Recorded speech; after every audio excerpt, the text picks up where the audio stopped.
Bismillahirrahmanirrahim. Assalamualaikum warahmatullahi wabarakatuh. Alhamdulillahirrabbilalamin. Allahumma salli ala Sayyidina Muhammadin wa ala alihi wa sahbihi wa salim azmain.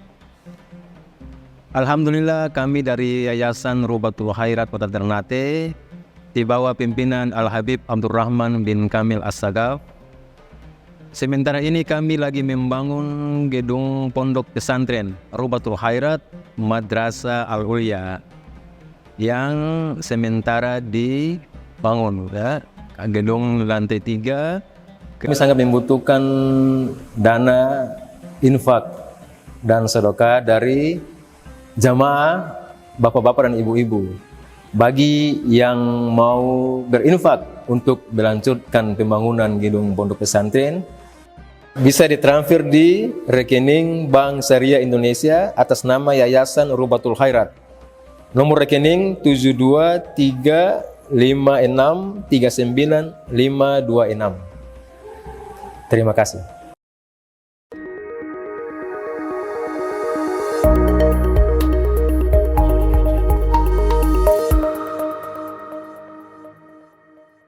Ada juga hadis yang disampaikan oleh beberapa sahabat dan ini diterapkan oleh hampir semua sahabat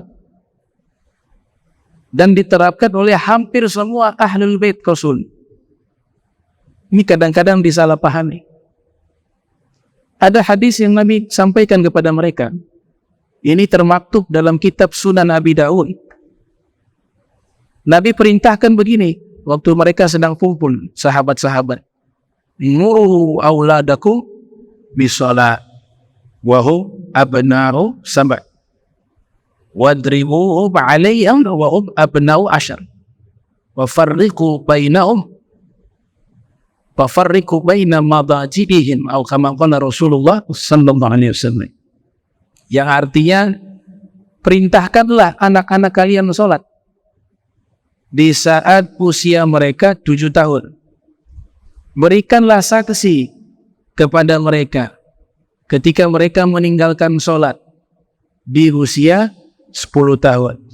Dan di usia 10 tahun, pisahkanlah tempat tidur mereka, kata Rasulullah sallallahu alaihi wasallam. Saya katakan banyak salah memahami makna hadis ini. Ketika anak sudah usia 7 tahun, dia tidak sholat, ditanya kepada orang tua, ini gak sholat? Gak, dia belum wajib sholat. Tahu tidak bagaimana ulama dan para sahabat dan ahlul bait memahami makna hadis ini? Dan ini ditetapkan di dalam kitab fikih seperti kitab Al-Mukhtasar As-Shaghir, bahwa orang tua tersebut jika anaknya sudah 7 tahun kemudian anaknya tidak sholat dan orang tuanya tidak memerintahkan anaknya tidak sholat, orang tuanya berdosa. Anaknya tidak berdosa, tidak wajib. Kenapa? Karena Nabi perintahkan kepada orang tuanya melatih anak tersebut, dan perintah itu sifatnya wajib. Diterjemahkan oleh Syekh Abdullah bin Abdurrahman Bafadar, yajibu 'alal walid an ya'mura as-sabi bis-salati wa hum abna'u sab'a. Ini terjemahan dalam kitab hasyiahnya Az-Zarhazi, dalam kitab hasyiah Az-Zarhazi ulama Zabid tadi, yaitu Syekh Abdullah bin Sulaiman Az-Zarhazi. Apa terjemahannya? Yajibu. Apa kata makna dari yajibu? Wajib. 'Alal walid, bagi orang tuanya, untuk memerintahkan anaknya yang ketika sudah menginjak usia 7 tahun melaksanakan sholat. Kalau anaknya yang 7 tahun belum ada kewajiban sholat, benar. Tapi Nabi perintahkan kepada orang tua, perintah Nabi itu diterjemahkan oleh ulama-ulama yang saya sebutkan namanya tadi, itu menyatakan perintahnya sifatnya wajib. Kenapa demikian? Karena berarti anak ini kita tidak latih untuk sholat. Nah, ini hati-hati. Kemudian dikatakan bukan hanya sholat yang harus diajarkan, Kalau diajarkan dia itu di bawah 7 tahun. Ajarkan wudu. Ajarkan puasa. Kalau zakat haji tidak perlu. Kata Syekh Nawawi Al-Bantini, yang diajarkan kepada anak-anak sebelum menginjak usia 7 tahun adalah sholat beserta wudunya, beserta puasa. Dalam Al-Quran jelas Allah nyatakan, wa'amur ahlaka bisolat wastabir alaiha. Perintahkanlah keluargamu untuk sholat. Kalau keluarga yang dimaksud siapa? Istri termasuk. Anak juga termasuk. Jadi perintahnya dua. Yang pertama, al-mansus fil Quran, dinaskan di dalam Al-Quran, perintah tersebut. Yang kedua, perintahnya lewat sabda Rasul, hadis Nabi Muhammad sallallahu alaihi wasallam. Jadi sudah harus memerintahkan. Usia 7 tahun, namanya mumayyiz. Usia mumayyiz. Mumayyiz ya'kulu wahda wa yashrabu wahda wa ya'rifun haq wa ya'rifun batil. Dia sudah makan sendiri, minum sendiri, dia tahu ini baik, ini tidak baik. Itu sudah disebut mumayyiz walaupun belum masuk haddul bulugh. Haddul bulugh itu sudah balik. Kalau sudah balik, sudah wajib 9 tahun minimal dalam hitungan hijriah, atau maksimalnya 15 tahun. Atau dia mimpi basah di usia 9 tahun paling minimal. Ini haddul bulugh. Tapi usia mumayyiz sudah ada perintah dari Nabi kepada seluruh orang tua. Dan itu Nabi ajarkan kepada sahabat, kepada ahlul bait, dan mereka terapkan itu. Anak-anak usia masih 6 tahun sudah dilatih untuk sholat. Kenapa demikian? Agar terbiasa. Ada satu ungkapan di kitab Al-Akhlaq min Bani.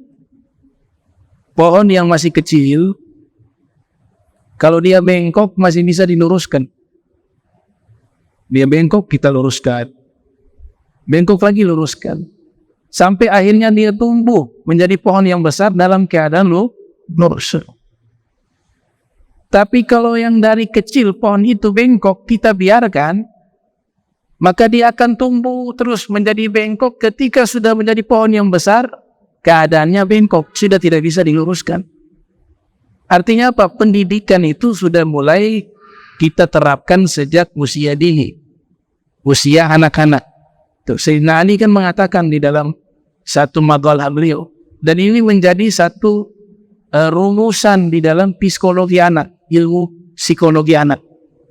Beliau mengatakan, la'ibhu sab'ah. Anak-anak usia 1 sampai 7 tahun, fokuskan di dalam bermain. Kalau mereka bermain, jangan dilarang. Kalau ingin mengajarkan sesuatu, itu mengajarkan kepada mereka sesuatu tetap dengan konsep permainan. Kata Sayyidina Ali bin Abi Thalib, karena itu memang masa mereka. Ya, bahkan dalam hadis riwayat Al-Khatib Al-Baghdadi dalam kitab Tarikh Baghdad, di situ ada sabda Rasul mengatakan, at-turab rabi'us sibyan. Kotor-kotoran dengan tanah itu adalah musim bunganya anak kecil, kata Rasulullah Muhammad SAW. Ya, karena mereka bermain.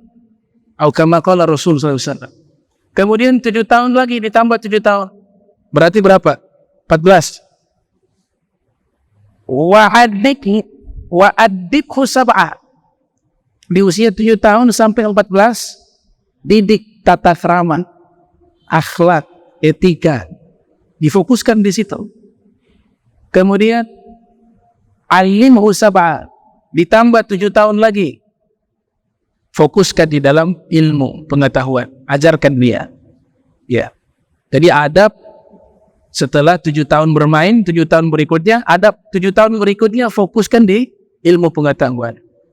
Kemudian wabakir umur sahibhu, 21 tahun ke atas. 21 tahun ke atas. Posisikan orang tua itu menjadi sahabat anaknya di situ. Karena di situ nanti mereka butuh untuk sharing, cerita. Tapi kalau kita mulai didik di usia 21 tahun, terlambat. harus dari awal. Ini teori dari Imam Ali bin Abi Thalib dan dijadikan sebagai metodologi mendidik anak di dalam ilmu psikologi anak. Ya, dari mana beliau dapat? Tentu dari Nabi Muhammad sallallahu alaihi wasallam. Ana madinatul ilmi wa aliyu babuha faman arada al-ilma falyatil bab. Saya kotanya ilmu. Al-Imam Ali adalah gerbangnya ilmu. Siapa yang ingin ilmu saya, kata Nabi, datangi pintunya, datangi gerbangnya, kata Rasulullah Muhammad SAW. Ini hadis sahih ya. Karena ada sebagian mengatakan hadis palsu. Memang saya akui ada ulama yang mengatakan hadis ini palsu, maudhu'. Seperti Ibnu Zawzi al-Baghdadi. Beliau masukkan di dalam draft hadis-hadis palsu dalam kitab Al-Mawdu'at. Lahir tahun 510 Hijriah, wafat 597 Hijriah. Benar ada itu. Tapi kan ini penelitian ulama, tidak mutlak kebenaran itu. Ulama lainnya meneliti, ternyata dikatakan hadis ini sahih. Siapa itu? Al-Imam Al-Hakim di dalam kitab Al-Mustadrak mengatakan hadis ini hadis sahih. Lahir tahun 321, wafat 405 Hijriah. Ada juga ulama mengatakan hadis ini hasan. Dia tidak dhaif dan dia tidak sahih.